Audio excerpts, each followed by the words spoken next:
apresentação, Paulo. Muito obrigado, doutor Álvaro. Peço desculpas aqui pelo meu enrolado com a ferramenta, né? E agradecer a oportunidade de estar falando sobre esse tema que é tão caro para mim e também pela facilidade agora, né? Depois da excelente aula que o Bruno deu, a minha ficou muito fácil de ser abordada nos próximos minutos. Então, como o doutor Álvaro falou, eu sou intensivista aqui em João Pessoa, coordeno a UTI do Hospital Nossa Senhora das Neves e sou professor da Universidade da Unip e da FAMEN, dos cursos de medicina. E desde o começo aí no Ecotim, hoje como coordenador e também como membro do CEURF, que é o grupo de pesquisa em ultrassonografia do Dr. Daniel Nischenstein, com quem eu tive um prazer também de fazer um fellow lá em Paris com ele durante alguns meses. Então, o objetivo nosso aqui nos próximos minutos é entender como o ultrassom pode nos auxiliar na UTI para cuidar do nosso paciente. Isso o Bruno já mostrou, então ficou fácil, né? Mostrar a eficiência, a portabilidade, a agilidade, como o seu entendimento multimodal e dinâmico pode fazer a diferença e como ele é tão plausível de ser usado do ponto de vista de baixo custo, riscos praticamente inexistentes, com elevada segurança, baixa complexidade e, sobretudo, com a questão da integração dos sistemas. Essa integração ela é o grande barato do ultrassom, por assim dizer, exatamente por esse contexto de ser uma avaliação de todo o corpo, né? Como o próprio Daniel Nischenstein tanto frisa, né? É o ultrassom de todo o corpo. Ele demonstra para a gente bem que a gente consegue uma ótima exploração, né, de praticamente todas as estruturas orgânicas que a gente assim o delimitar. No paciente com Covid, já que era o mote ali prévio, né, já bem desde o começo da pandemia, se ficou bem demarcado que o ultrassom seria uma ferramenta muito útil, desde o ponto de vista de avaliação hemodinâmico, ao ponto ventilatório, e avaliação sistêmica desse nosso paciente, com rastreamento de TEV, entre outras complicações.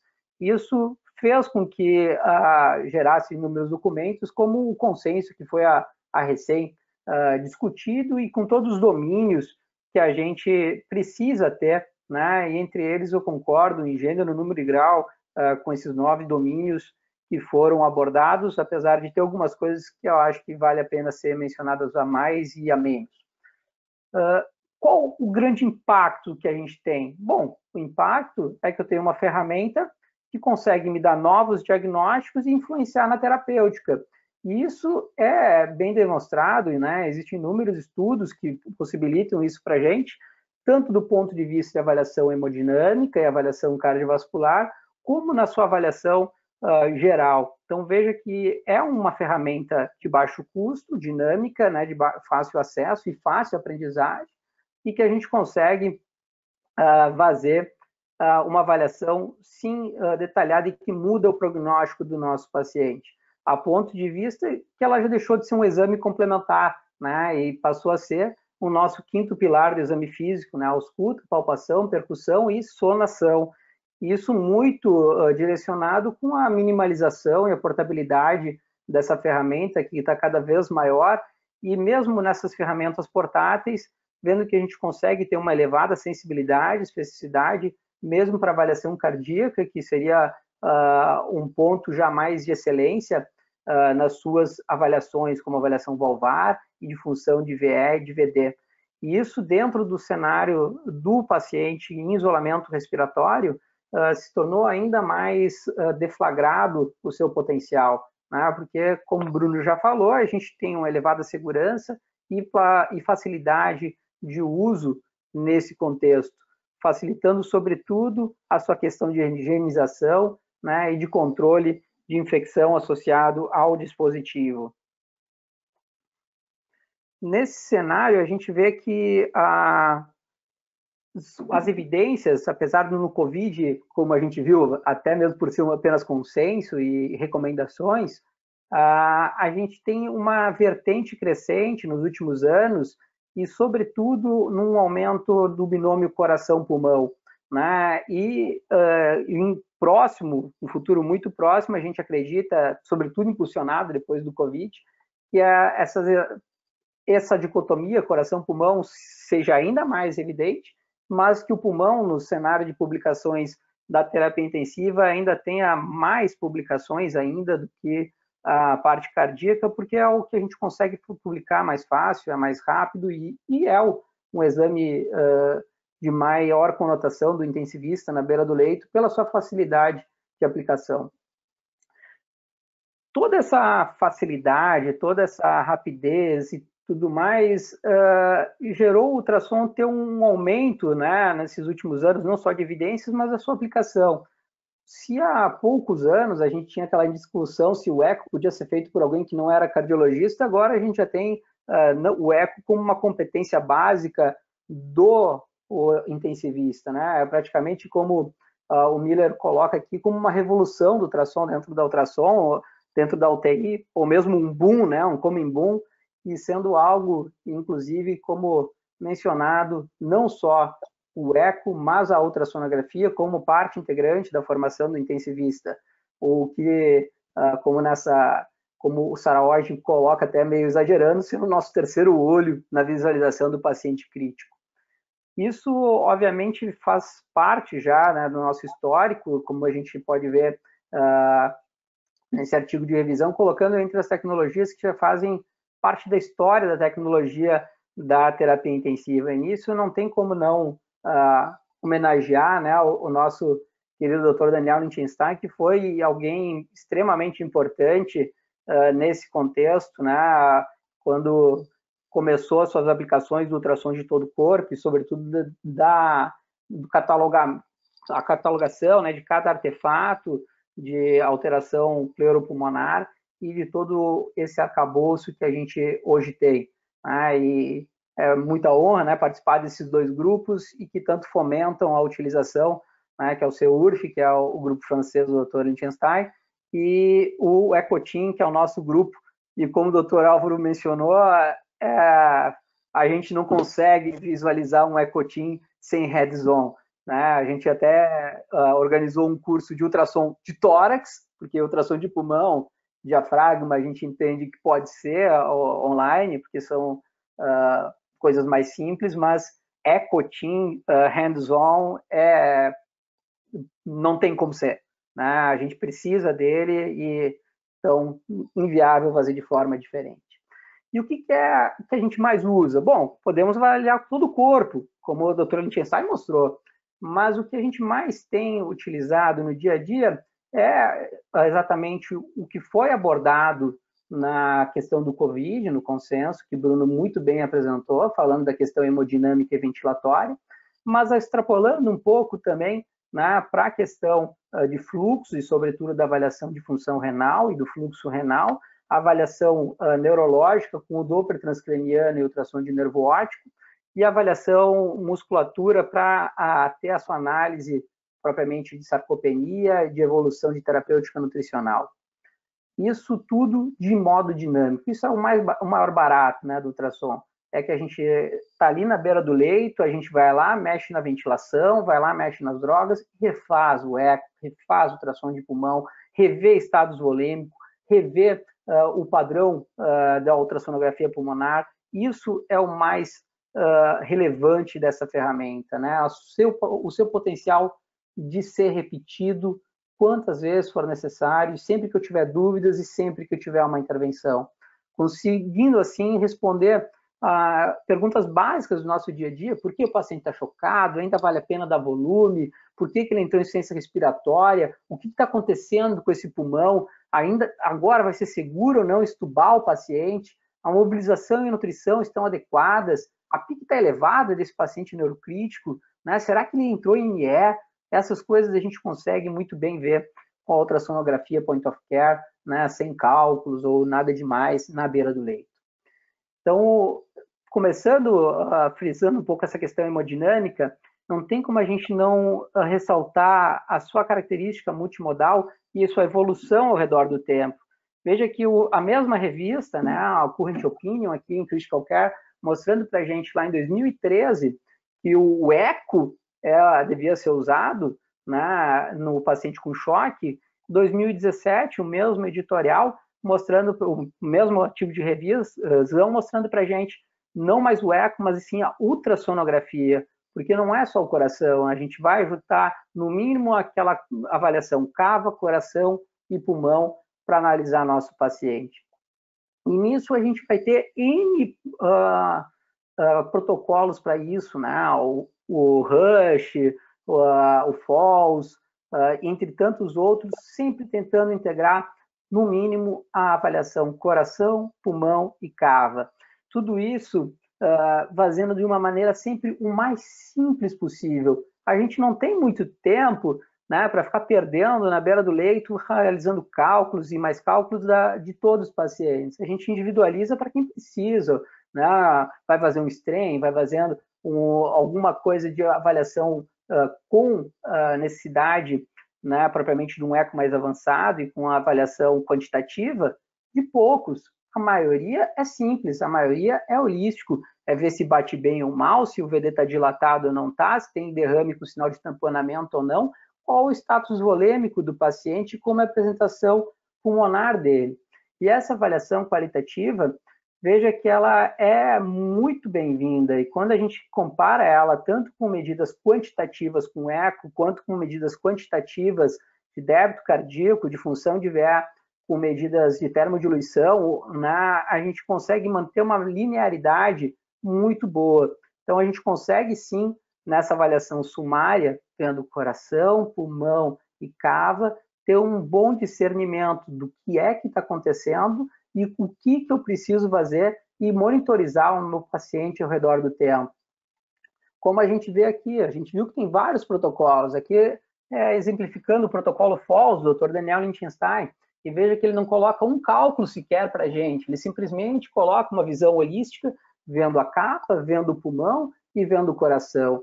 Então, ele vai lá e bota o ultrassomzinho dele e vê a cava está cheia, meu paciente está chocado, isso aqui certamente não é um choque hipovolêmico, pode ser o quê? Ou é obstrutivo ou é cardiogênico. Se eu só coloquei o meu ultrassom lá no pulmão e vi um monte de linhas B, acabou o problema, é cardiogênico. Eu fui lá, como o Bruno mostrou bem, eu vi uma ausência de deslizamento, sinal da estratosfera, o código de barra, né? Só não fala código de barra para o Lichtenstein, que ele não vai gostar, mas sinal da estratosfera para ele, o resto do mundo pode falar sinal do código de barra, né? E com o ponto pulmonar, sobretudo, pneumotórax, eu não achei nada no pulmão, eu olho o coração, vejo um VD grande com um septo paradoxal, vou pensar no corpo pulmonar, o TEP, vou confirmar ainda vendo o membro inferior ou não, eu vi um derrame pericárdico com colapso de câmeras direitas, alterações de fluxo, e aí eu vou estar no tamponamento, né? E se não, se a minha cava está vazia, aí eu vou ver basicamente o quê? O pulmão, um pulmão com perfil completamente A, vou pensar no choque hipovolêmico, e no paciente que tiver um foco pulmonar, eu vou estar fazendo o diagnóstico desse foco no paciente com choque séptico também, então com a ultrassonografia. Então, como a gente mencionou, né, o ultrassom ele consegue ter uma boa avaliação, né, de tromboembolismo venoso.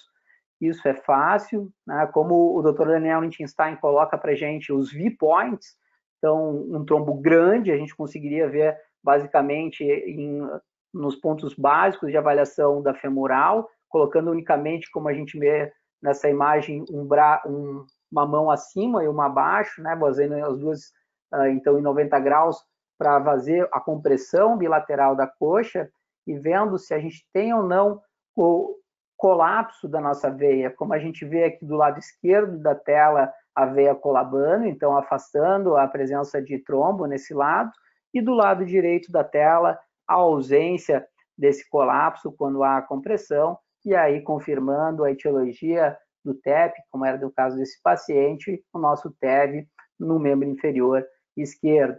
Isso, né, então, mostra esse cenário exato de avaliação multimodal, viu que a gente não falou nada de cálculo, de nada de mensuração quantitativa, e unicamente de uma avaliação pulmonar, cardíaca e de compressão dos membros inferiores para fazer o rastreamento do TEV. Essa avaliação no paciente com COVID, ela é muito bem-vinda, né? Então, a gente vê aqui, nesse artigo de revisão também, né, mostrando que o ultrassom pulmonar ele já começa desde o início pela sua parte de triagem e de avaliação prognóstica do paciente, né, e depois a ultrassonografia cardíaca complementando muito bem a sua avaliação ao redor do tempo.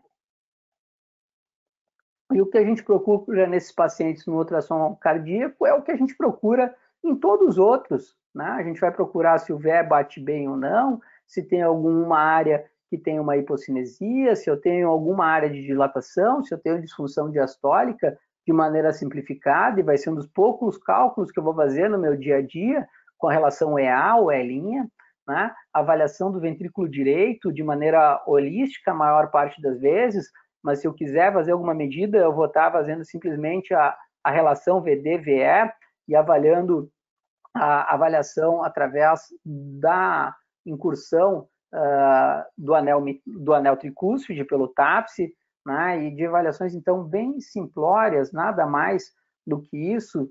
Isso faz a maior diferença no nosso dia a dia.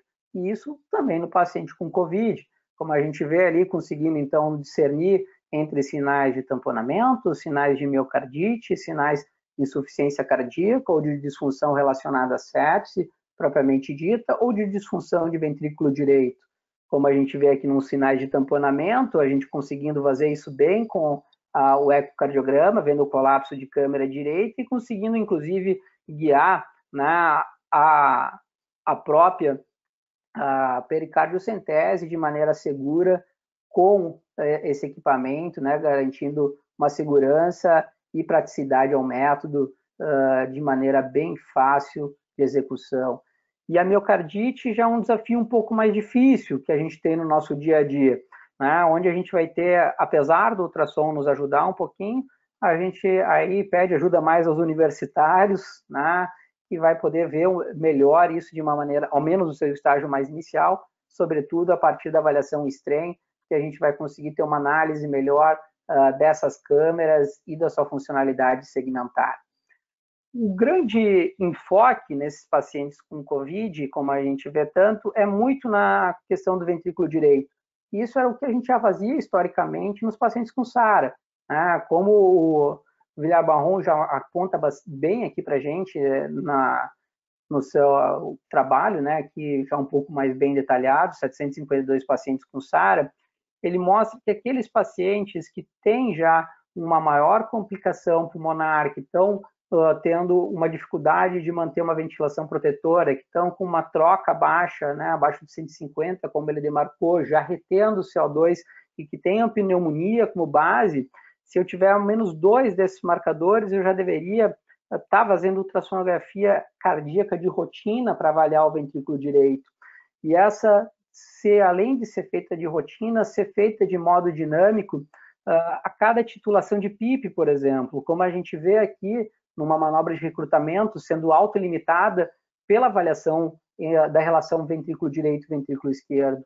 No momento que eu vou aumentando a PIP, antes de ter alterações hemodinâmicas, de macrohemodinâmica propriamente ditas, a gente já começa a ter uma avaliação desse aumento da relação VD sobre VE, e isso mostra para a gente um limitante desse aumento da PIP, e a redução dela já nos demarca de imediato, né, essa redução da relação VD-VE, nos mostrando um limite de segurança para essa titulação. Como a gente vê aqui bem, né, a gente está, conforme foi subindo a PIP da esquerda para a direita, né, 20 a 30 minutos, eu tive um aumento do ventrículo direito, isso colocou o meu septo, né, mais centralizado, fazendo o nosso famoso septo paradoxal, e com a redução da PIP, né, a relocação para uma PIP mais segura, a gente consegue ter o retorno das dimensões das câmeras e da posição topografia usual do septo.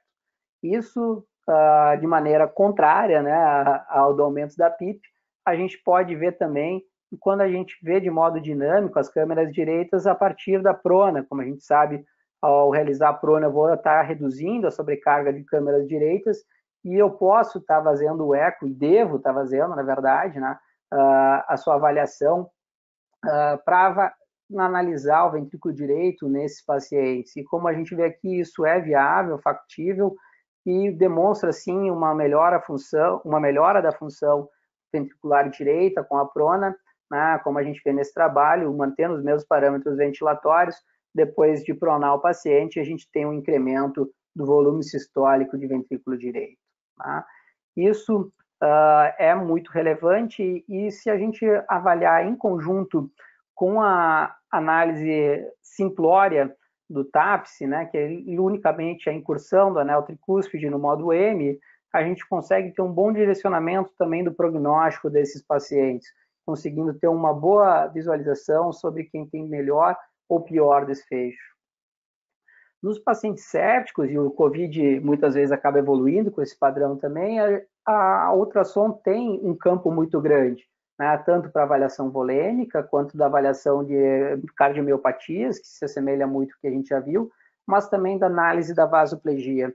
Isso a gente pode analisar bem com o Doppler com índice de resistividade da radial, por exemplo, né, onde a gente consegue ter uma ideia se esse paciente está vasoplégico, ou se há uma normalidade ou um aumento da resistência vascular sistêmica, avaliando esse delta entre a velocidade máxima e a mínima do fluxo radial do nosso paciente.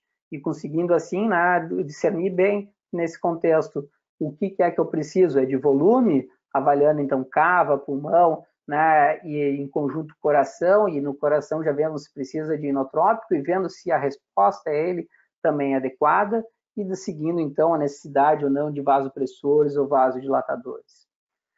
Bruno mencionou muito bem que uma das grandes vertentes do ultrassom é sempre a fluido-responsividade, e isso, qualquer método de monitorização sempre vai ter suas partes que são boas e aquelas partes também que são ruins. E o ultrassom, a melhor coisa deles exatamente é a integração multissistêmica, né, sabendo que todos os métodos de avaliação com ultrassom são falhos quando a gente pensa deles de maneira única, e todos eles vão ter seus vieses. Todos são bons também, sim, mas tem suas falhas. E quando a gente vai juntando as informações, isso se torna mais fidedigno. Então, o que a gente vai estar sempre tentando usar é o máximo de informações e, se possível, analisando a interação coração-pulmão para ver as variações de volume sistólico decorrentes. Isso podendo fazer desde leg raising, Trendelenburgo, ou alterações do ciclo ventilatório, né, manobras de recrutamento, pausa índice expiratória. Sempre buscando, então, se as medidas de variações da pressão intratorácica, elas denotam ou não variações do volume sistólico do nosso paciente. Lembrando que isso é dinâmico, né? Então, aquele paciente que tinha uma função cardíaca depredada, eu vi isso no eco, vi que tinha um débito baixo, uma função de VE ruim, né? Uma baixa aproximação das câmeras, uma pequena amplitude de movimentação mitral, né? Um coração distendido, com pouco espessamento das suas paredes, e aí a gente começa a dobutamina, a gente lembra que esse paciente que não era, agora pode ser fluido responsivo, porque ele andou em magnitude, literalmente, na curva de Frank-Starling, né? Ele voltou ou tornou ser fluido responsivo. E essa análise dinâmica é extremamente importante, porque o paciente não é estático, né? Então a avaliação também não pode o ser. Então a gente vê que aquele paciente que era fluido responsivo antes, agora não é mais, ou aquele que não era outrora, agora tornou-se, e essa avaliação dinâmica é de extrema importância, e o ultrassom nos disponibiliza isso ao longo do tempo. De maneira bem básica, quando a gente fala de avaliação multimodal de fluido-responsividade com ultrassom, a gente pode pensar que a gente pode utilizar a veia cava para saber como delimitador se cabe ou não ainda volume nesse paciente. A gente pode avaliar as variações do volume sistólico pelas variações da VTI ou dos seus correlatos, né, como as variações de velocidade aórtica ou de carotídea, né, para avaliar se essas mudanças do volume intravascular denotam num aumento do volume sistólico. E a gente pode utilizar a ultrassonografia pulmonar com avaliação de linhas B para utilizar esse recurso como uma medida de fluidotolerância né? Uma medida onde que eu vou pensar em restringir fluidos para o nosso paciente. Então, de maneira bem sumária, a gente poderia dizer que num paciente na fase ascendente, lá no início da curva Frankenstein, o que eu espero é encontrar um coração hiperdinâmico, né, com kissing walls, essas paredes de VE que não tem quase enchimento, então elas se tocam literalmente no final da sístole, né, mantendo durante esse padrão uma cava ainda naquele seu parâmetro inicial, onde o seu dimensionamento é baixo e a amplitude, né, da sua variação é ampla, junto com o pulmão em perfil A. E isso vai ter uma manutenção até a gente chegar no nosso platô, e isso que fala da fluidotolerância, né? Então, até a gente não extrapolar esse limite, a gente tende a manter um perfil A pulmonar, o qual, no momento que a gente extravasa literalmente e passa desse limite, né, e faz fluido demais para o nosso paciente, a gente vai ver o aparecimento e o aumento gradual dessas linhas B. Então, mostrando a linha B como um limitante da infusão de fluidos. Né? E, obviamente, que nesse cenário, o que eu vou estar encontrando é essa cava cheia com baixa variabilidade. Então, quando fala-se unicamente da cava, ela é muito a leitura que a gente tem classicamente da PVC, né? Onde que nos seus extremos, uma cava vazia, que colaba completamente, né? Que é o nosso retrato numa PVC negativa, ela vai estar sendo sim um indicador que vale a pena colocar mais fluido, se o paciente precisar, né? Para melhorar o volume sistólico. Em contrapartida, o outro extremo lá da sua PVC extremamente elevada, com aquela cava extremamente distendida, sem nenhuma variabilidade, também nos fala algo por aí, né? Só que o oposto, que não vale mais, não consegue visualizar um sentido, encher mais ainda esse vaso. Agora, tudo que está ali no meio é um problema, né? E aí a gente vai de novo cair para as interações coração-pulmão e avaliar se aquele índice de variabilidade é suficiente ou não para a gente pensar se o aumento e a variação da pressão intratorácica denota em variações da nossa cava de maneira significativa. Isso o Bruno mostrou bem para a gente, né? Tem vários trabalhos mostrando diferentes pontos de corte. Em geral, o que a gente faz é não usar nenhum deles, basicamente porque todos têm uma certa falha, e quando a gente vai botar na ponta do lápis, a gray zone ela é muito ampla, e sendo bem honesto, saindo dessa gray zone, os cálculos de baixíssima variabilidade ou de ampla variabilidade, eles acabam decorrendo onde não precisa de cálculo para ver uma cava fina variando, uma cava distendida sem variabilidade. O meio termo, o que a gente costuma mais utilizar como ideia é pensar que não é a cava que vai responder, e sim que eu vou ter que ver um outro marcador para poder sinalizar a análise se vale a pena ou não dar fluido para o paciente. Bruno já mostrou esse trabalho, inclusive, isso é muito significativo, lembrando que tudo que mexer com a função de ventrículo direito, ou com as pressões intraabdominais ou intratorácicas, vão estar também influenciando de modo negativo com a avaliação da veia cava, né? A ponto que uma situação bem comum para nós no dia a dia de UTI é ter um paciente com uma PIA, né, pressão intraabdominal, acima de 12. E a gente pode ver aqui muito bem nessa avaliação, infelizmente, os pacientes que têm uma PIA acima de 12, a variação da cava perde completamente a sua eficácia, né? Então, vejam que só por aí a gente já começa a perder ela no seu limite de variabilidade. E nesse contexto, a gente vai usar outras coisas. Entre outras coisas, uma delas é a ultrassonografia pulmonar. Lembrando que as linhas B começam a surgir de maneira muito mais precoce que sinais clínicos, né? E quando ela começa a ter mais do que uma ou no máximo duas linhas B no único espaço intercostal, isso geralmente tem uma correlação abaixo de 5 ml por quilo de água pulmonar extravascular. Então, a gente pode utilizar as linhas B, sim, quando elas não estão presentes previamente, né?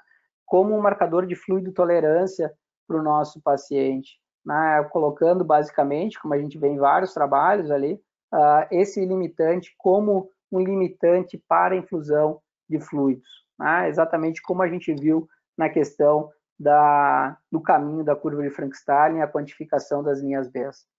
Lembrando sempre que quanto mais alteração intersticial, mais linhas B eu vou ter. Isso o Bruno evidenciou bem, mas vale a pena frisar um pouquinho, né? Por exemplo, que eu discordo um pouco sobre aquelas questões sobre diferenciação de linhas B, de o que é congestão ou não pelo aspecto da linha B, porque isso tem muito a ver com doenças de base do paciente, isso tem muito a ver com o padrão pleural do paciente e muitas vezes confunde COVID ou não COVID. Acho que a questão gravitacional dependente continua sendo o principal diferencial, né? Porque a linha B cardiogênica, né, a etiologia por extravasamento capilar por pressão hidrostática, a gente vai ter aquele componente sempre gravitacional dependente, a gente sempre vai ter ela de modo simétrico, de baixo para cima, se o paciente está deitado, de trás para frente, né? Ela não vai ter áreas de pulmão poupada, de permeio e assim por diante. Acho que esse continua sendo o principal divisor de águas, porque tudo o resto vai denotar também influências das patologias prévias do paciente.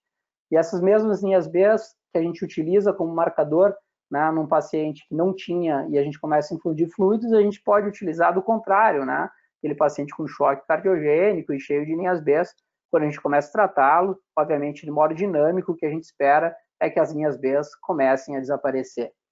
E essa avaliação de água pulmonar extravascular, como a gente mencionou há pouco, pode ser de modo semi-quantitativo avaliado pela ultrassonografia pulmonar. Isso a gente vai ter vários scores, esse é o mais simples que eu considero, é o que a gente mais usa no nosso dia a dia, que é o score de Engar, que é basicamente a quantificação de linhas B no espaço intercostal ou do quantitativo da sua confluência e uma análise com isso, se eu tenho um padrão acima, né, ao menos de 1,5, aí está 15, né, 1,5 na verdade, eu vou ter um padrão que tem um aumento acima de 7 ml por quilo de água pulmonar extravascular. A junção de cava e pulmão fez esse pessoal, né, a colocar, o Lee e os colaboradores, a publicar lá em 2016 esse algoritmo que eu acho muito bacana lá no Resuscitation, onde ele coloca de modo simplório exatamente o que a gente falou. Uma cava muito cheia me diz já que eu tenho que restringir volume, uma cava muito vazia me diz que eu posso pensar em dar volume. E tudo que está no meio vai me gerar dúvida. O que está no meio, se o paciente está entubado, eu posso pensar em utilizar os conotativos, né, da interação coração-pulmão na cava e ver sua variabilidade, mas mesmo assim, se eu tiver dúvida, eu posso partir para o pulmão.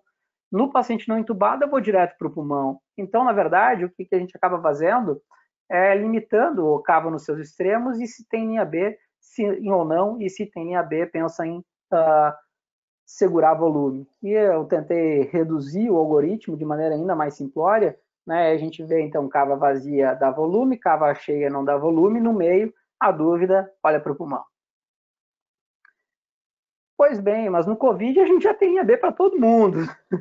E aí, vou limitar volume para todo mundo? Realmente, aí a gente vai perder as linhas B com esse sentido. E aí a gente vai precisar analisar o conjunto completo da obra, né? Óbvio, se eu estou lá na fase inicial, com perfil L, como o Bruno bem mostrou, e eu não tenho quase linha B nenhuma, o que eu tenho não é gravitacional dependente, isso vai me ajudar.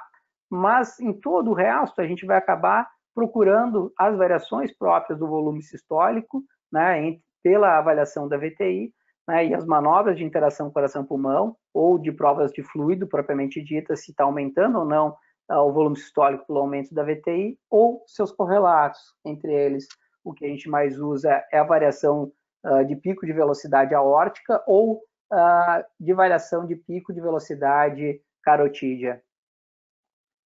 Então, o que a gente vai estar fazendo em todos eles, basicamente, é avaliar antes e depois de qualquer uma dessas provas, para fazer uma pausa INS ou expiratória, fazer um leg raising, fazer uma manobra de recrutamento e ver se isso aumentou ou não, teve influência na VTI do nosso paciente. E se teve, a gente vai infundir fluidos e depois a gente vai rever, né, como a gente vê aqui antes e depois, denotando um aumento da VTI com a infusão de fluidos no nosso paciente. Isso, como a gente mencionou, pode ser utilizado sim com a VTI, mas a gente pode utilizar de maneira não invasiva, fácil e mais com uma acurácia semelhante através dos seus correlatos, e aqui destacando o pico de velocidade carotídeo.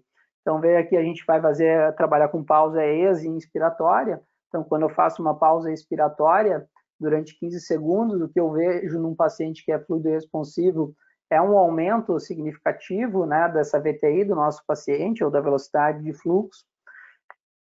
O que vai acontecer de modo contrário, né, com uma redução desse índice cardíaco, né, dessa redução da VTI, quando eu fizer uma pausa INS, mantendo, então, durante 15 segundos, essa PIP postergando, né, a influência sobre o aumento da pressão intratorácica, e se eu juntar ainda os dois, né, eu vou ter uma variação mais significativa e uma acurácia que vai poder predizer se eu vou ter benefício ou não da infusão de fluidos. Isso a gente pode utilizar em todos os cenários, basicamente, mas tem que lembrar que a gente nunca teve tanto paciente em prona, e no paciente em prona a gente tem menos coisas ainda validadas, né? Então, como colocado aqui para a gente como influência, ao menos, dos poucos trabalhos que a gente tem, o que acabaria tendo um pouquinho mais de repercussão seriam as avaliações do volume sistólico e do débito, e aí podendo ser usado o eco, com a manobra de Trendelenburg ou com manobras de recrutamento com o paciente em prona. Um limitante clássico do eco, né, e aí entre os outros também, é quando eu vou fazer essa avaliação de fluidoresponsividade com disfunção de ventrículo direito. E isso o eco pode nos ajudar também, avaliando de modo simplório, onda S, se tiver, né, com Doppler tissular, e ver se ele tem ou não, né, uma onda S já mais elevada. Se ele não tiver essa onda S mais elevada, eu perco essa análise de fluidoresponsividade, né, diferente do nosso paciente que já tem uma onda mais elevada. E o que o ultrassom pode me ajudar ainda nessa avaliação hemodinâmica? Ele pode me ajudar em avaliar se esse aumento do volume sistólico conseguiu melhorar a perfusão do nosso paciente, avaliando então o Doppler hepático, ou o Doppler renal, ou mesmo o Doppler esplênico, e vendo aquele mesmo índice de resistividade que a gente avaliava lá na radial para ver uma ideia da resistência vascular sistêmica, a gente pode ter uma análise da perfusão tecidual desses órgãos por esse índice de resistividade. Então, a gente vai trabalhando para tentar fazer com que eles reduzam, ao menos todos eles abaixo de 0,7, aí, para garantir uma boa perfusão tissular desses órgãos. Bruno já mostrou esse questionário, né, que foi feito, então, em todo o mundo, e mostrou exatamente que o eco tem essa relevância, né, o uso da ecocardiografia é muito frequente e tem sido o que mais tem norteado, né, especialistas ao redor do mundo nesse período de Covid, ao menos, né, e nessa pesquisa, ao menos, né, quanto à questão de avaliação de débito cardíaco e quanto à avaliação de fluidoresponsividade. Isso, usando aqui as palavras aqui, né, do Dr. Vansan e outros colaboradores, exatamente porque a gente consegue ter essa análise de hemodinâmica mais personalizada, né, o que chega, como o Suíço coloca para a gente, ser algo mais próximo, perto do estado da arte. Isso muito porque a gente consegue ver, né, juntar valores e ver. Diferente do único valor fixo, numérico, a gente está analisando e tendo uma avaliação fisiológica do nosso paciente. Isso coloca o eco no consenso europeu numa figura de destaque muito relevante, né, como a gente pode ver aqui, que sim, eu vou usar outras ferramentas de monitorização hemodinâmica, né? Óbvio que eu vou, e quanto mais grave ele for, eu vou utilizar mais métodos invasivos, mas sempre vou estar usando o eco em conjunto do começo, meio e fim da avaliação desse paciente. Um outro cenário que a gente não tem como não abordar é a questão do trauma, e isso o FAST é algo clássico, né, e já nem tão mais recente o IFAST sendo estendido para o tórax, né, então basicamente procurando líquido livre e analisando a cava para ver se eu tenho um padrão de um choque hipovolêmico ou um padrão de uma cava cheia, pensando em tamponamento, TEP, né, pneumotórax, e procurar então no tórax a evidência de pneumotórax ou de derrame pleural.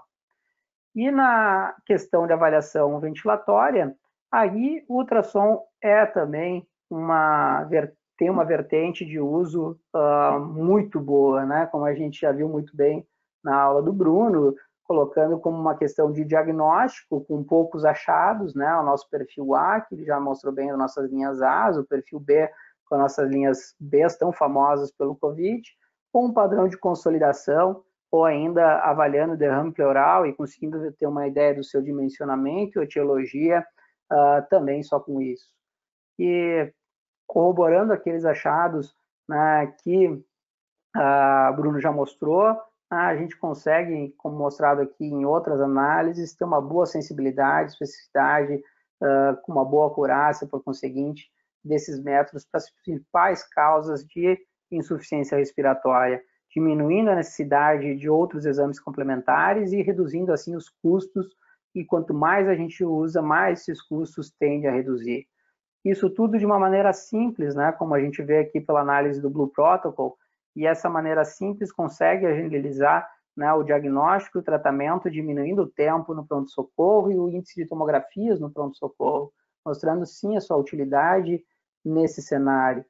Além do cenário da UTI, que aí a gente vai ter uma variedade muito grande de utilizações, como a gente vê aqui no diagnóstico da pneumonia associada à ventilação, com scores como o V+, por exemplo, onde a gente vai estar usando uma avaliação mais global, como o score, Luz Score, que já foi apresentado também na aula prévia do Bruno, onde a gente vai estar analisando mais áreas pulmonares. Isso a gente já faz há um bom tempo, só mesmo agora a diferença do que a gente fazia e analisava por lung score, onde a gente tinha uma pontuação de 0 para um pulmão normal, 1 ponto para linhas B não coalescentes, 2 pontos para linhas B coalescentes e 3 pontos para uma consolidação, é que as consolidações agora ganham mais pontuação e as linhas B têm mais discernimento, né, por uma maior variabilidade nesses pacientes. Esses artefatos e essa quantificação do score de aeração, né, o lung score, elas conseguem nos ter uma ideia da progressão do paciente, e por isso ele é tão importante ser feito de modo dinâmico todos os dias, por exemplo, num paciente que tem patologias ventilatórias, ver se ele está melhorando, que foi lá uma consolidação, indo para linhas B, coalescentes, indo para algumas linhas B, indo para A, né, ou se ele está piorando, começando a ter linhas B, começando a ter consolidação. E esse lung score, já bem validado, isso tem uma correlação direta, né, com a capacidade pulmonar do nosso paciente, com uma correlação invertida, obviamente, né, quanto maior o lung score, maior a perda de aeração, então eu tenho uma pior capacidade vital, eu tenho uma relação PO2-FO2 pior, né, eu tenho um pulmão com uma elastância mais reduzida, com uma elastância, obviamente, maior, né, uma complacência mais reduzida. E junto com o ultrassom de pulmão, a gente associando o ventrículo direito, a gente consegue, como a gente já mencionou, ter uma boa avaliação do nosso paciente com SARA, tanto do ponto de vista ventilatório como hemodinâmico, e conseguindo ter uma avaliação das nossas manobras de reaeração, né? Vou pronar, vou recrutar e assim por diante, vou ver no dia após dia, ver a resposta ao antibiótico e se isso está melhorando ou piorando. Como a gente vê nesse trabalho do Dr. Jean-Jacques, onde que a avaliação sucessiva nos 3 primeiros dias da ultrassonografia pulmonar e a quantificação do lung score, quando ele há um aumento dele nos primeiros 3 dias, isso tem uma relação direta com falha da terapêutica antimicrobiana, enquanto que eu começo a reduzir esse lung score ao redor dos dias, né, eu vejo um potencial de sucesso dessa terapêutica. Então, mostrando o lung score como um delimitador disso, né, de falha ou sucesso da antibiótico terapia. E no seu momento inicial, ainda podendo demarcar como um marcador prognóstico de maior tempo de internação na UTI e no hospital, de ventilação mecânica e mesmo de mortalidade. No COVID, Bruno já mostrou isso bem para a gente, que o que eu estou procurando mais são linhas B, alteração pleural e consolidações justapleurais, né, o que é muito condizente com o que a gente encontra na tomografia desses pacientes. O que vale a pena lembrar é que aqui a gente tem que fazer um rastreamento mais pormenorizado, por assim dizer, né, do pulmão. Então, em vez de ver áreas somente, a gente literalmente faz um zigue-zague em toda a parede torácica, na sua região anterior, lateral e posterior, pela natureza anárquica desses achados. E eu vou procurar tudo aí, né? Eu tenho literalmente tudo. Tenho linhas B, tenho consolidação justapleural, áurea grande pulsante, tudo isso a gente vai estar evidenciando. E consegue delimitar, bem como Bruno também já mencionou para a gente, uma ideia de progressão, né, do nosso paciente no seu estágio inicial, com regularidade pleural, poucas linhas B, tendo mais regularidade pleural, mais linhas B, até ter consolidações justapleurais. Aqui vale um adendo, né, porque essas consolidações justapleurais com linhas C bem demarcadas, confluentes dessa forma, são algo bem típico de duas comorbidades, né, que se fosse antes do Covid, seria o que a gente colocaria, que é tromboembolismo pulmonar ou nódulo pulmonar. Então, aqui coloca-se, né, mais essa evidência, por assim dizer, de trombose pulmonar nesses pacientes.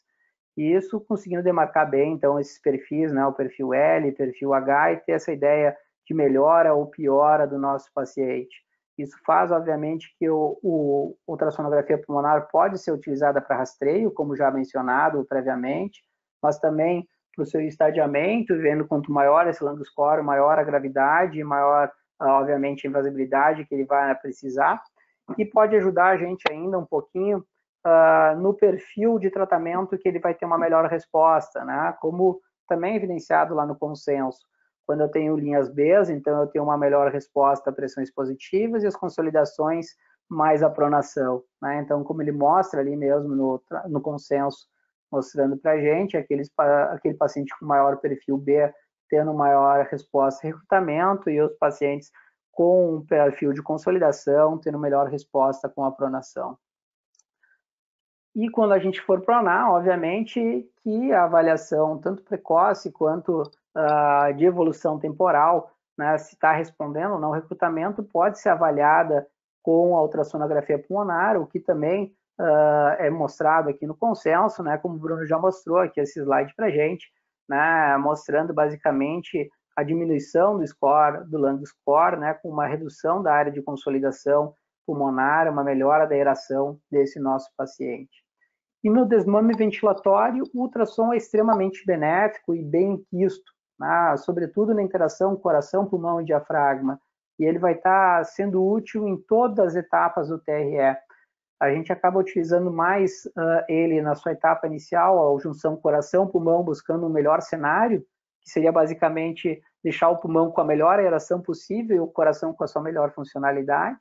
Durante o TRE, vendo se esse paciente tem possíveis falhas mecânicas ou ventilatórias e hemodinâmicas através da avaliação do diafragma e da ultrassonografia pulmonar, e depois, quando há falha também, utilizando o eco e a ultrassonografia pulmonar para ver o porquê que houve essa falha.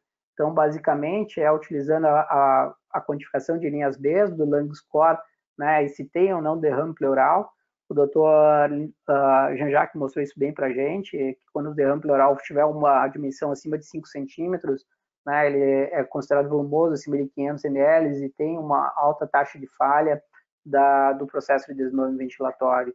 Da função ventricular, aí uma ênfase maior na função diastólica, né, do nosso paciente nesse momento prévio, e corroborando com isso ainda a avaliação diafragmática, basicamente com a sua espessura e amplitude, para poder avaliar o delta de espessamento e a variação de amplitude durante o ciclo ventilatório e afastar causas de disfunção muscular e como causa de potenciais falhas do nosso paciente. Isso a gente vê muito no dia a dia. Nesse artigo de revisão, a gente consegue ter uma ideia, mais ou menos, do que seria uma probabilidade intermediária, alta probabilidade de falha ou de sucesso no desmame, usando basicamente pulmão e diafragma, né? Então, quando tem um lung score, e esse lung score ele é o clássico, né? Não é o lung score para COVID, então é aquele que só vai de 0 até 3, então ele vai de 0 a 36, 12 zonas com uma pontuação máxima de 13 e mínima de 0. Quando a gente tem abaixo de 12, vendo uma alta probabilidade de sucesso, acima de 12, uma probabilidade intermediária e uma alta probabilidade de falha acima de 17. No INLANS, que é o estudo que a gente faz há já 5 anos com o Dr. Jean-Jacques, o que a gente tem encontrado como ponto de corte é 14, né, como sucesso ou falha do desmame. Abaixo de 14 alta sucesso, acima de 14 alta taxa de falha. O score de delta de espessamento acima de 30 sendo muito bom, né, acima de 36 genial, e abaixo de 20 uma alta probabilidade de falha. E a avaliação da amplitude tendo ao menos 1,1 centímetro de sua amplitude. Esse trabalho Intensive Care eu acho muito bacana e a gente utiliza ele muito no dia a dia. Ele faz um sumário muito dessa parte do uso do ultrassom no desmame ventilatório. Então, ele coloca aí a avaliação da função diastólica e sistólica do paciente previamente. Então, um paciente com uma avaliação cardíaca desse sentido, associado com ultrassom pulmonar, né, ele vai procurar, então, que o paciente tenha uma melhor fração de ejeção, uma melhor débito cardíaco e tenha, naqueles que apresentarem disfunção diastólica, ele vai buscar um balanço hídrico negativo, né? E aí, de maneira simplória, a função diastólica é A e E', basicamente, buscando uma avaliação se ele necessita mais balanço negativo antes do processo de desmame, o que ele corrobora, né, com esses estudos, mostrando sim que tem uma boa correlação com o sucesso do desmame. Durante, a gente vai avaliar se o paciente acabou tendo sobrecarga e uma disfunção diastólica, uma sobrecarga de fluidos ali e desenvolvendo linhas B que não tinha outrora. Então, aqueles pacientes começam a apresentar linhas B durante o processo de desmame, mostrando, sobretudo, uma evidência de disfunção diastólica e uma evidência de falha do desmame ventilatório, assim como aqueles que apresentam disfunção diafragmática nesse inteirinho. Veja que a gente tem vários cálculos que a gente pode utilizar aqui, mas o que a gente mais utiliza mesmo são aqueles dois já mencionados, né, exatamente o delta de espessamento e a amplitude, onde eu vou estar procurando ao menos 30%, né, e ao menos 1,1 centímetro de amplitude no nosso paciente. E quando tudo falha, ainda a gente vai ver o que foi que aconteceu, né? Foi uma disfunção cardíaca ou foi uma disfunção diafragmática. O ultrassom de diafragma ainda pode ser usado como um equivalente sumário, obviamente, da espirometria, né, para a gente ter uma ideia do índice de obstrução de vias aéreas e se tem ou não algum grau de obstrução, avaliando a amplitude desenvolvida pelo diafragma no primeiro segundo e a amplitude total, onde que a amplitude do primeiro segundo seria diretamente proporcional à FEV1, né, ao FEFUM, enquanto que a amplitude máxima seria relacionada com a capacidade vital pulmonar e a sua relação, quando for abaixo de 0,7, mostrando, então, uma acurácia de 95% para dizer que o paciente tem um grau de obstrução de vias aéreas. Ainda no paciente, no quesito de ventilação, ou mais provavelmente na intubação orotraqueal, e isso no COVID também é viável, a gente pode utilizar a ultrassom tanto para avaliar vias aéreas, para ver se ela tem uma maior ou menor dificuldade para intubação, assim como avaliar se o paciente foi, depois de intubado, teve uma topografia adequada do tubo orotraqueal, através da avaliação propriamente da traqueia, vendo se eu coloquei o tubo na traqueia ou no esôfago, e vendo se ele está com um deslizamento pleural bilateral e se ele está com uma amplitude diafragmática condizente bilateral com que ele esteja apresentando, sim, ventilação de modo simétrico. O ultrassom saindo do escopo cardio-pulmão, óbvio que a parte neurológica também tem um destaque importante nesse contexto do paciente crítico. E nisso tem N variáveis, o que a gente vai sumarizar um pouquinho aqui é a avaliação do nervo óptico, que a gente pode estar simplesmente vendo o diâmetro da bainha do nervo óptico e analisando, então, a 0,3 centímetros abaixo do seu início, se ela está aumentada ou não. Isso tem N problemas que acho que eu estou já com o meu tempo bem esgotado aqui para entrar, né? Mas que sim, é um método não invasivo que, junto com uma predição pré-teste, né, pode nos ajudar, sobretudo quando estiver acima de 0,5 centímetros. Isso pode nos ajudar, como a gente vê aqui num caso de um paciente nosso que tinha um infarto hemisférico, aqui a gente viu um aumento do nervo óptico e a gente queria progredir para uma avaliação se ele ainda tinha fluxo cerebral, para avaliar se ele estava com progressão para morte cefálica. E aí o Doppler transcraniano nos ajudou muito, como a gente vê aqui, né, as espículas somente, mostrando então que a gente consegue fazer isso na beira do leito, e aqui uma avaliação mais simplória do Doppler transcraniano, mas que ele nos ajuda muito, né, para análise de hiperemia ou ligemia cerebral, e uma pseudoavaliação aí do PRX pode ajudar a gente bastante no dia a dia, né, do paciente neurocrítico. No contexto da parada cardiorrespiratória, o eco também pode ajudar, tanto reduzindo as pausas durante a RCP, né, como, sobretudo, para avaliar o porquê que o paciente parou e depois que ele retorna, ter uma melhor avaliação hemodinâmica e uma melhor sustentabilidade desse paciente. Nesse contexto, a gente tem inúmeros protocolos, né, o CAUS, EGLS, FEST, SHOX, Exame, e entre tantos outros que a gente tem nesse quesito. Com ultrassom, a gente ainda pode, dentro da terapia intensiva, ter uma ideia da avaliação da terapêutica nutricional e da progressão de sarcopenia, isso tanto com a análise do diâmetro ou da circunferência de músculos longos, como o vasto lateral, por exemplo, onde ele ficou mais bem fidedigno, né, como também pelo mapeamento de graduação de cinza, né, pela análise em Photoshop, por exemplo, né, com a escala de cinza, e ter uma ideia da quantidade de glicogênio, a quantidade, então, propriamente de água que tem nesse músculo, e que pode ser também feito em conjunto com a avaliação do diâmetro do diafragma no dia a dia. Outras modalidades mais simples, mas que também são úteis, obviamente, é a análise, né, da nossa bexiga, se ela tem lá um resíduo miccional, meu paciente está urinando ou não, a sonda está obstruída, vale a pena passar uma sonda ou não, assim como a avaliação de resíduo gástrico pode ser utilizada para a gente no dia a dia, né, basicamente, em vez de ficar lá aspirando, a gente vai estar vendo lá o nosso paciente, isso no perioperatório também tem sua certa valia, assim como a gente pode ver o posicionamento de sonda, isso já é um pouquinho mais chato, mas bem plausível de ser feito, tá? Além de tantas outras implicações, como análise para ver se meu paciente tem apendicite, ou se ele tem algum grau de colicistite, ou mesmo se ele tem fraturas de ossos longos, né, num paciente politraumatizado, por exemplo, o ultrassom pode ajudar a gente também nesse cenário.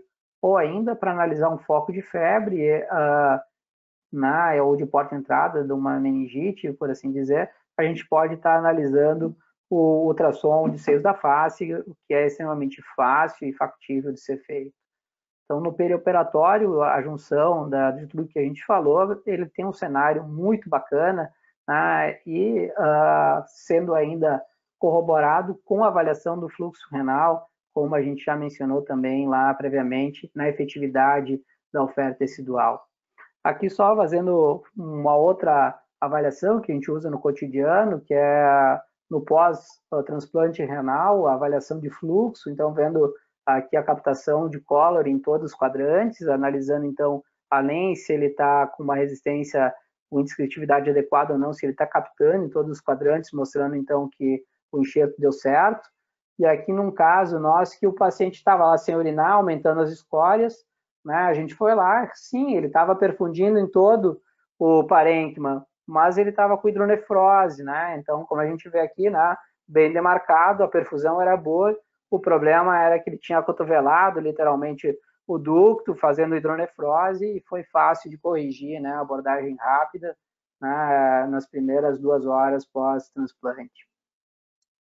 E não tem como não mencionar, obviamente, o cenário do uso do ultrassom, já que é ultrassom na UTI, o seu entendimento de uso para procedimentos guiados. Essa clássica utilização, como o Pellegrini, né, nosso colega lá do História Clínica de Porto Alegre mostrou lá já fazem 3 ou 4 anos, né, com o questionário dele a nível nacional, sendo o principal uso do ultrassom no Brasil, né, com mais de 500 participantes ali, mostrando que o ultrassom para acesso é o nosso maior uso no dia a dia, o que é uma pena, né?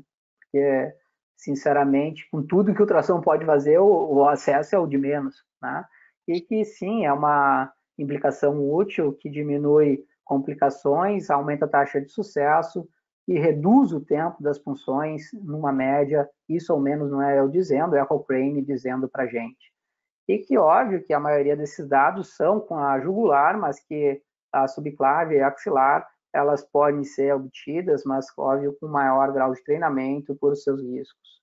E que nesse cenário, obviamente, o ultrassom suplanta qualquer necessidade do uso de radiografia também para a avaliação do posicionamento do catéter, como a gente vê aqui com o teste de microbolhas, eu consigo ver de maneira bem simplória, né, e rápida se o paciente está com um posicionamento correto do catéter venoso central.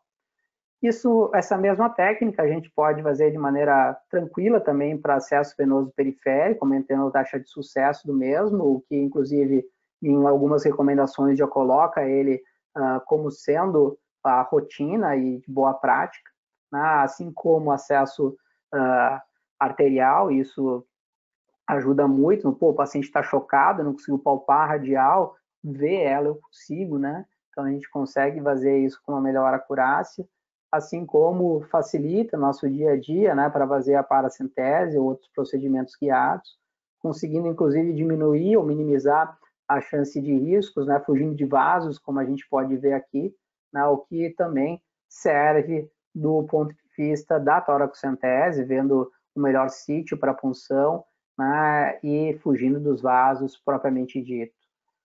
Essa mesma técnica a gente pode utilizar basicamente para qualquer procedimento guiado, como a gente vê aqui a punção lombar, né, ou a pericardiocentese, que a gente já mencionou previamente. Ou ainda a traqueostomia percutânea, como a gente vê aqui na nossa sériezinha de a gente fez com 17 pacientes, né, vendo então a gente enchia o balonete de fluido, podendo ver o balonete, então todo ele abaixo da cartilagem tireoide, né, do paciente ficando ventilando o tempo todo durante a traqueostomia, e à direita a gente vendo já abaixo dela, né, a punção guiada, né, fazendo a traqueostomia percutânea guiada por ultrassom.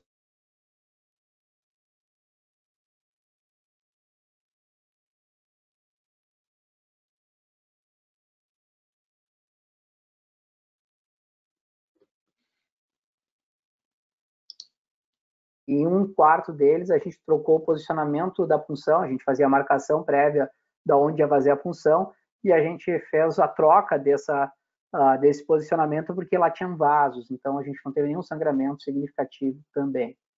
Óbvio que as competências, conforme a gente vai tendo maior expertise, a gente vai tendo maiores competências, e o mais legal é que conforme a gente tem mais competências e mais expertise, a gente mais indica esse método, mais utiliza.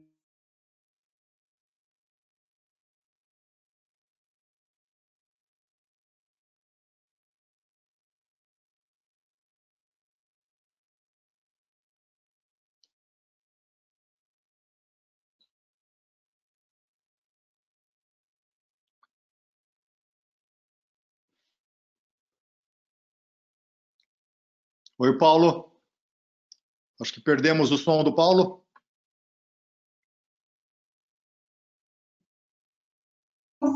Sim, ele está sem som. Já estou falando com ele. Tá bom.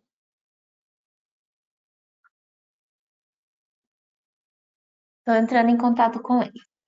Tá bom, obrigado.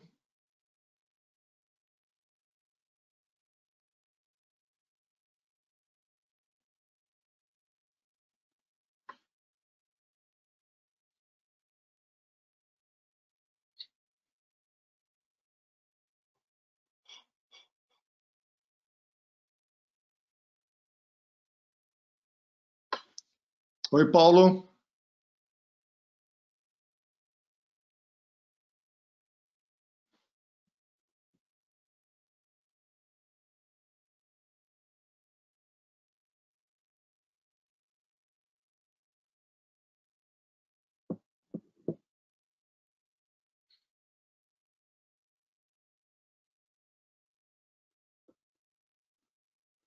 Oi, Paulo. Tá de volta?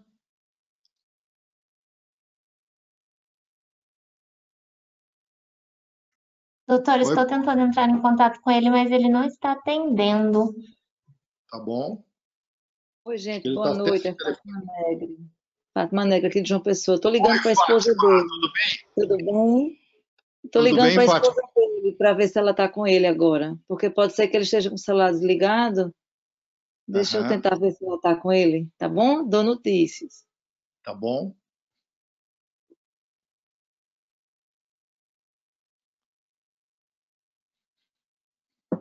Doutor, a internet dele travou, ele está saindo e entrando novamente na sala para voltar. Ok. Muito bom. Acho que foi uma aula excepcional, né? O que a gente ouviu do Paulo, quase até o final. Acho que faltou só ele ressaltar o crescimento do básico até o expert, quais são os cursos que estão disponíveis a serem feitos, quantas horas.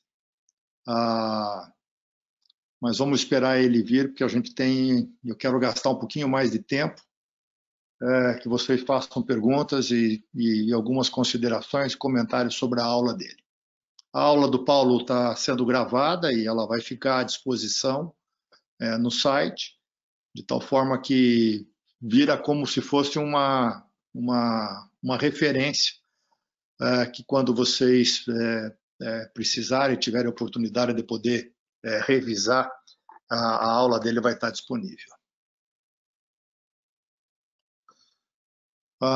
Fátima, você está aí, Fátima, na sala? Estou aqui sim, Álvaro.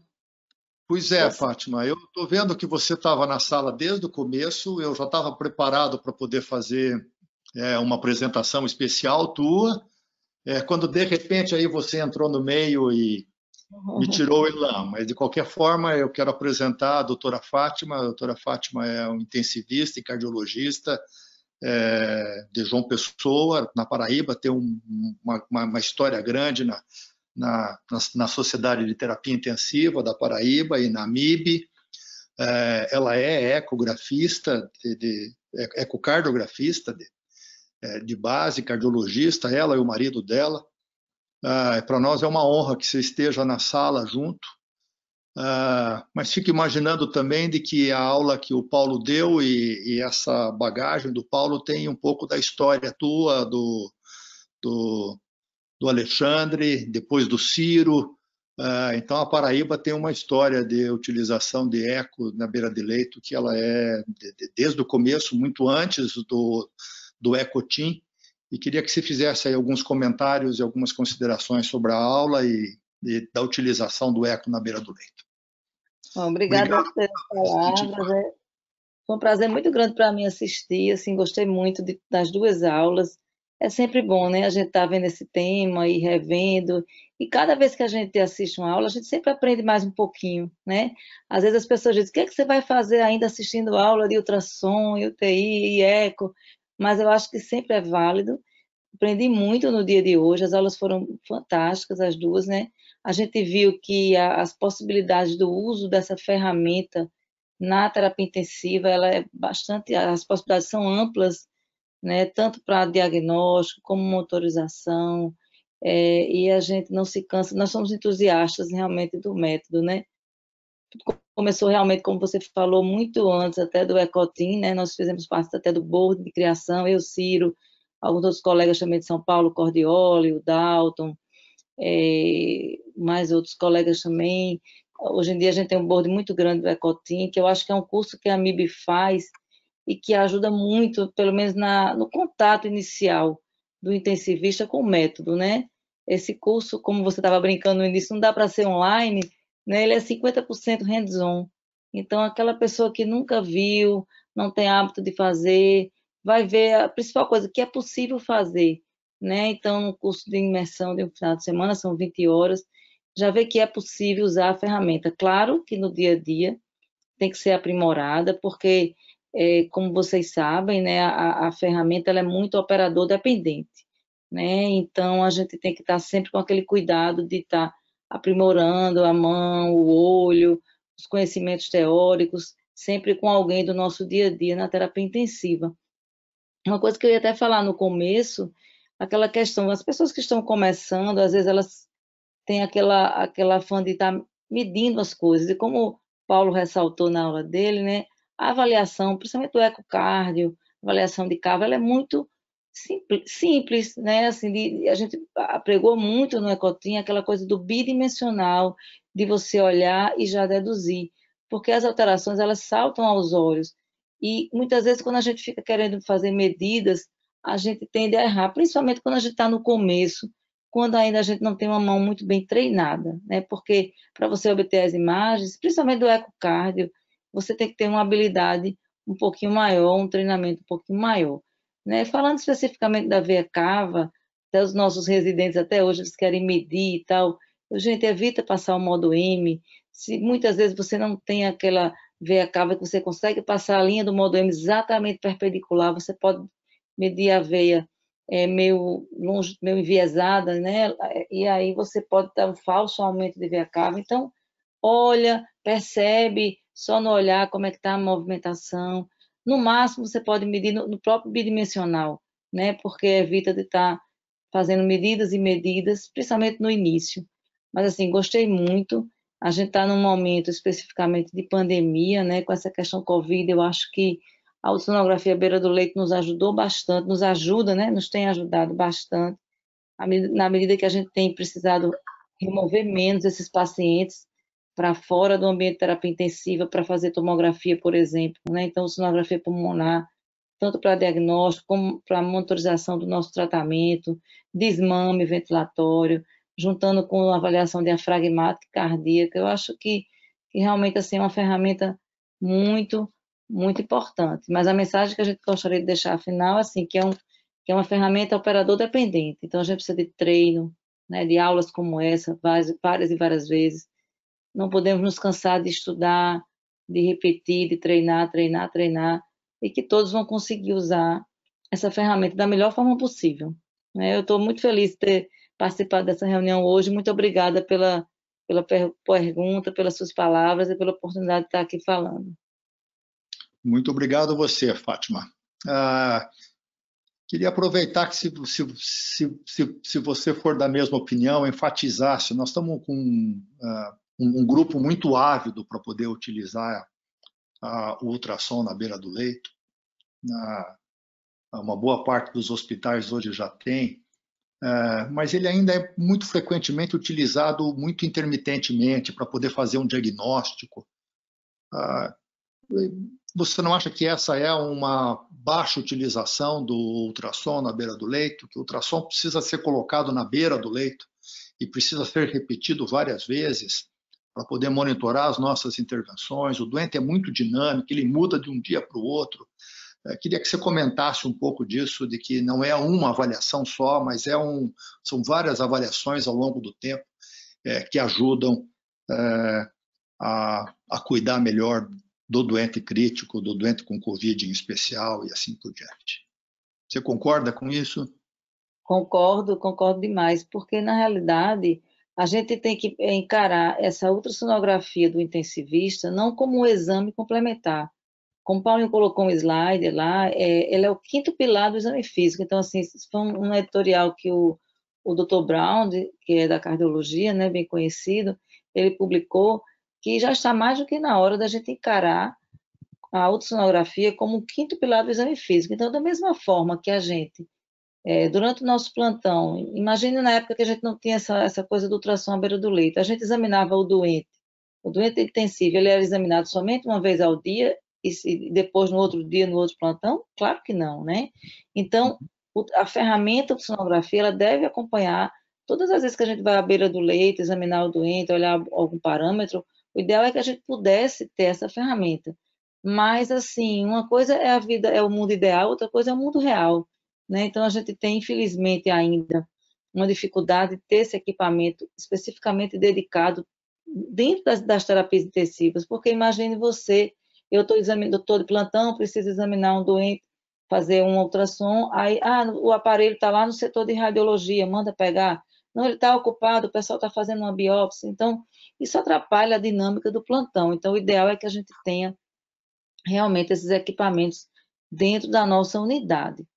A notícia boa é que eles estão ficando cada vez menores e cada vez mais baratos, né? Então, eu penso que ao final de alguns anos a gente vai ter o seu uso tão disseminado quanto é o uso do estetoscópio, por exemplo, né? Eu tenho uma visão de futuro, eu não sei se eu vou alcançar isso, né? Se eu vou estar viva para ver isso, espero que sim, mas que aquele monitor multiparamétrico que cada paciente tem, né, no leito, que a gente que tivesse lá uma telazinha de ultrassom, que a gente chegasse com o nosso transdutor portátil, né?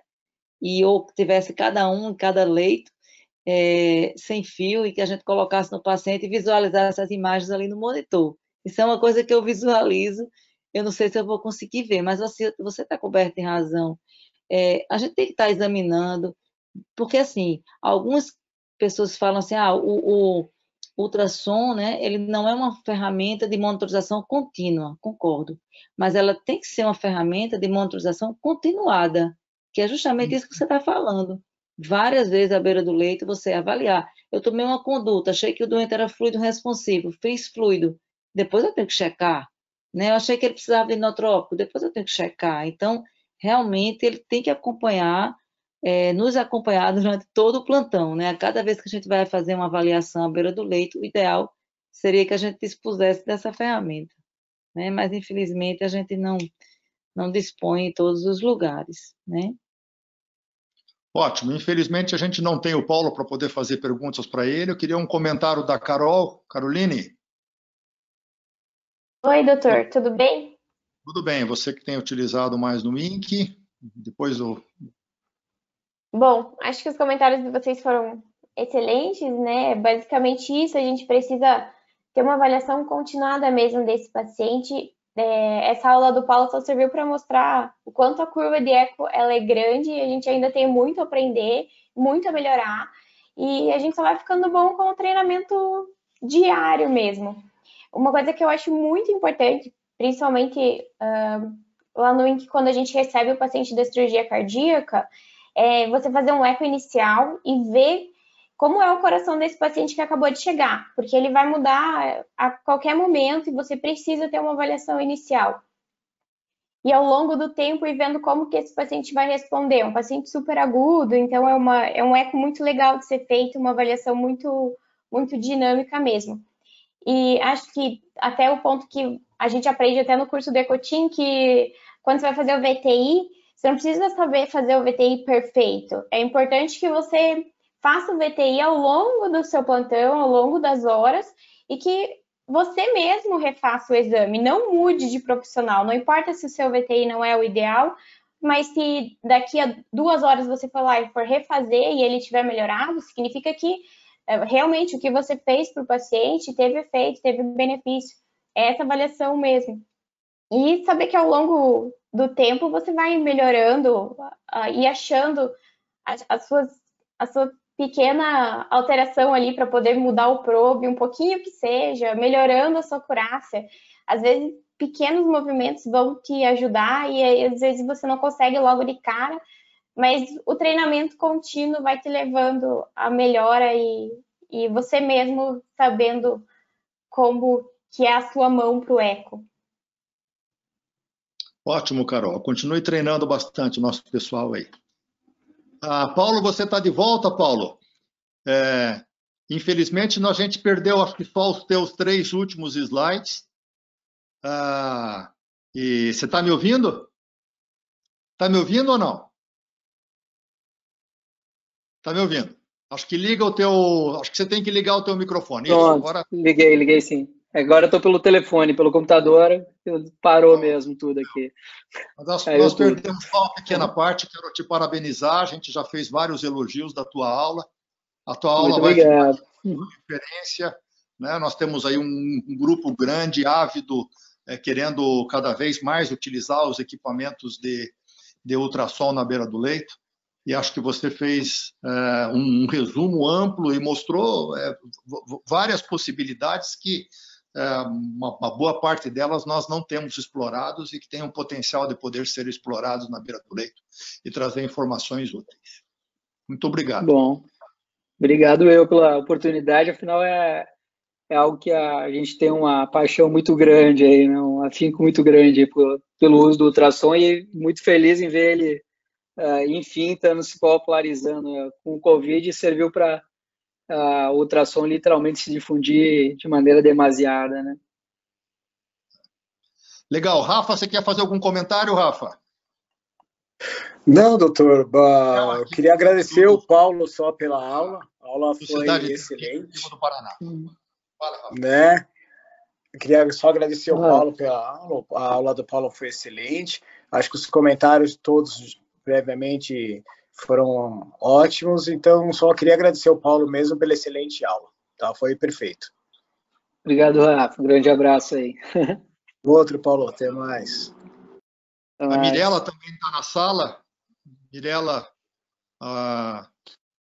queria que você falasse um pouquinho com o Paulo, e acho que a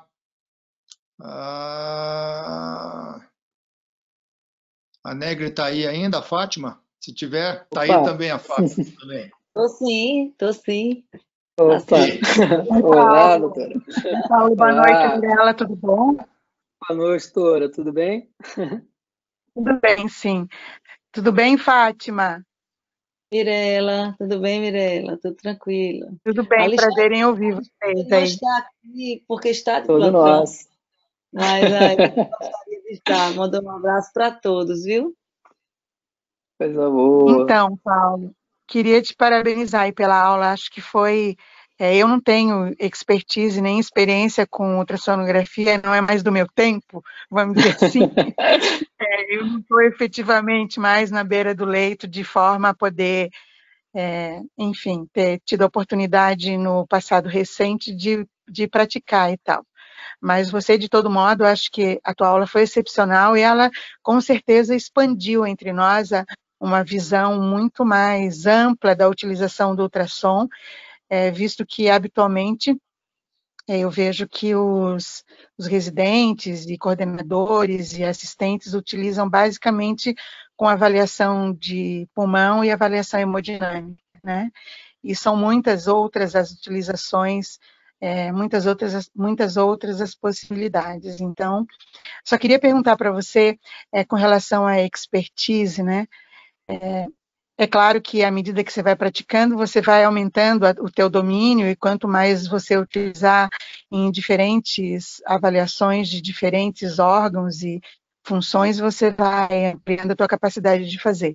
Mas para você, queria que você comentasse alguma coisa rapidamente sobre, para você adquirir uma habilidade básica, assim, em média, eu já sei que já tem estudo, até estudo brasileiro, do pessoal do Einstein.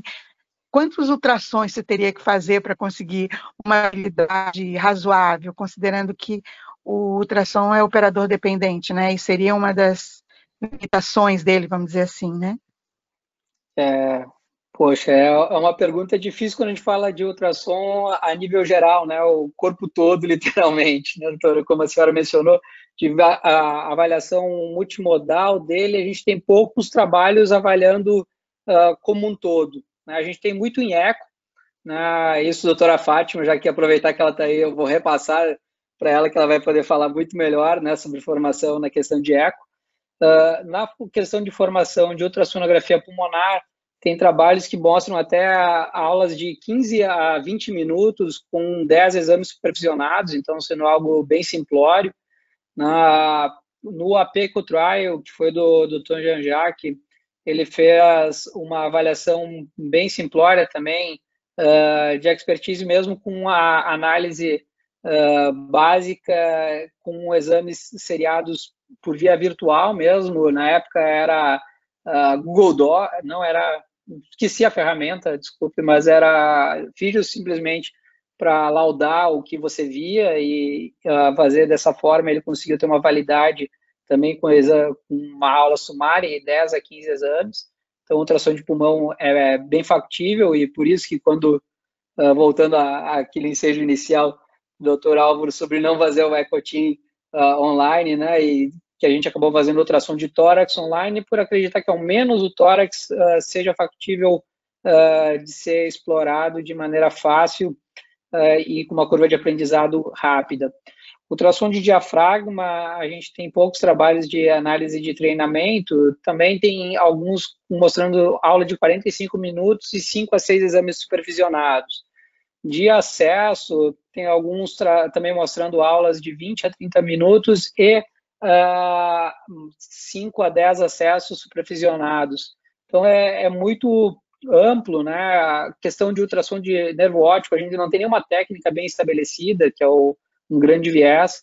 De dobra transcraniano, a gente tem vários trabalhos, me foge a memória agora de curva de aprendizado, mas aí tem também bastante trabalho sobre curva de aprendizado dobro transcraniano. Agora, muitos dos outros ainda carecem. E de eco, eu vou passar a bola para a doutora Fátima, aproveitar que ela está aí, que vai ser muito mais rico do que eu falando sobre isso. Obrigada, Paulo. Parabéns novamente. Valeu, doutor Mirella, prazer. Infelizmente, a gente não tem um consenso na literatura em relação a quantos exames, porque uma coisa seria o ecocardiograma, a formação do ecocardiografista, outra coisa seria o ecocardiograma, quer dizer, a ultrassom cardíaco do intensivista, né? Então, existe a escola francesa, que ela é um pouco mais rigorosa, que acredita que tem que ter um treinamento de 1 ano, 2 anos. Tem um consenso europeu, que eu não me lembro direito o ano, mas assim, que ele fala, seriam 150 ecos transtorácicos e 50 transesofágicos, mas aí realmente não há um consenso. O que a gente tem feito, quer dizer, uma coisa, porque assim, se você tem um médico em formação, em treinamento, um intensivista na residência, ele fica ao longo dos 2 anos, né, que ele está na intensiva, ele faz esse contato. Então, por exemplo, aqui em João Pessoa, aqui no nosso universitário, o que é que a gente tem feito em relação aos nossos residentes? A gente tem ensinado, ao longo do primeiro ano, eles fazerem somente o eco qualitativo, ou seja, só usar bidimensional. Quando eles ganham uma mão bem boa ao longo desse ano, aí no segundo ano a gente vai começando a ensinar algumas medidas, como, por exemplo, a fazer VTI. Eles, claro que eles já começam a pegar antes, mas a gente vai exigindo um pouco mais essa parte, vai comparando. Eles fazem, eu faço, e a gente compara, né? Aquelas medidas mais que exigem uma acurácia maior. Mas realmente, infelizmente, a gente não tem. Isso é uma coisa que, se a gente for olhar na literatura, eu fiz uma revisão há uns 2, 3 anos atrás disso, justamente por uma aula que eu dei sobre essa questão do treinamento, e é muito variável, não existe um consenso ainda de quantos exames, de quanto tempo. Difícil é quem já está na luta, né, quem não é mais residente, como é que eu posso me aperfeiçoar? Então, como foi que os colegas que não são cardiografistas aprenderam? Como foi aqui em João Pessoa? Eles começaram a ler e tal, e eu era cardiografista da UTI, então eles iam para o meu plantão, ficavam comigo, e a gente ia vendo, olha, isso aqui é assim, pega assim, a mão assim, e acabou que a gente nem contou quantos exames foram necessários, e foi uma coisa assim muito informal. Infelizmente, eu acho que está sendo assim ainda, assim, eu não tenho, realmente me foge. A última vez que eu revisei esse tema foi há uns 3 anos atrás, 4 anos atrás, mas assim, até onde eu tinha visto, não existia um consenso na literatura mundial em relação a quantos exames exatamente para o ecocárdio. Mas o que muito tem se feito é isso, a pessoa faz um curso, como por exemplo o Ecotim, né, pega a habilidade mais ou menos inicial, vê que é possível fazer, pega um pouquinho da técnica e vai treinando junto com alguém do serviço, ou ecocardiografista ou um intensivista treinado, que vai passando essa segurança para ele. O que a gente frisa muito no Ecotim é que jamais, depois de um curso, por exemplo, de 2 dias, de 20 horas, você vai querer tomar uma conduta baseado no exame que você fez sozinho, né? E também que a ultrassonografia não é a única ferramenta, a gente tem que integrar, é mais uma, né? Então, tem o exame físico, tem o contexto clínico, tem outras ferramentas, e aí você vai, ela veio para somar e não para substituir as ferramentas anteriores.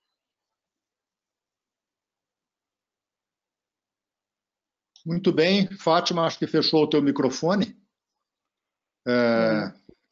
Complementando só o que a doutora Fátima falou, Bom, a gente não chegou nem a colocar isso como pauta, né, no consenso ali quando a gente teve na discussão, a gente não colocou nem a formação como pauta exatamente por ser tão discordante, né? Cada um tem uma ideia e as evidências realmente são meio falhas, né, doutora?